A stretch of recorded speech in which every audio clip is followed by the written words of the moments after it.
Une approche durable de lutte contre le choléra. Le choléra est une maladie épidémique due à une bactérie, le Vibrio cholerae, identifiée pour la première fois par Pacini en 1854. Il se transmet par l'ingestion d'eau ou d'aliments pollués par des déjections humaines contaminées. 1 à 5 jours après la contamination, il se caractérise par des diarrhées menant à une sévère déshydratation et à la mort si le traitement de réhydratation n'est pas administré très rapidement. Depuis 1817, 7 pandémies ont été recensées. Le choléra a longtemps été cantonné au delta du Gange. La bactérie s'est transmise à travers tous les continents par le biais du développement des transports et des voies de commerce. La dernière pandémie a débuté en 1961 en Indonésie. Elle a envahi l'Asie avant de gagner le Moyen-Orient, une partie de l'Europe, le continent africain et l'Amérique latine. Le choléra n'est pourtant pas une fatalité.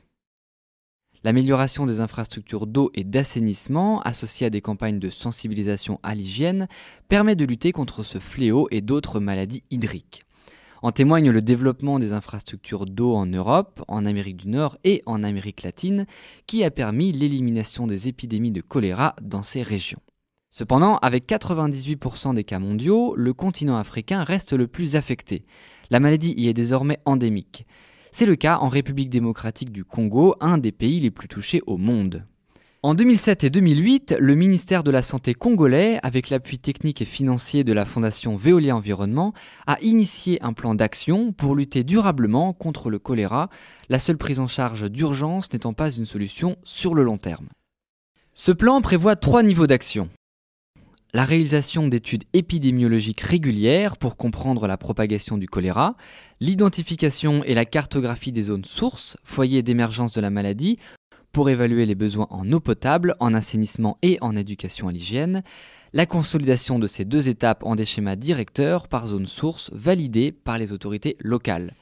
Ces schémas préconisent des actions durables sur le terrain et une répartition précise des rôles entre les différents acteurs nationaux et internationaux. 8 zones sources ont ainsi pu être identifiées dans l'est de la République démocratique du Congo et notamment la ville de Kalemi. Des travaux de réhabilitation des infrastructures y sont entrepris suivant le schéma directeur. Les premiers efforts commencent à porter leurs fruits puisque les autorités ont constaté une hausse de 46% des abonnés à l'eau potable dans cette ville. En parallèle, des actions de sensibilisation à l'hygiène sont menées auprès de la population. La démarche initiée sur le plan national a permis de mettre en évidence l'importance d'une approche multisectorielle. Le choléra ne concerne pas que la santé. Pour éliminer durablement les épidémies, les secteurs de l'eau et de l'assainissement, de la planification, de l'énergie et de l'environnement doivent également être impliqués.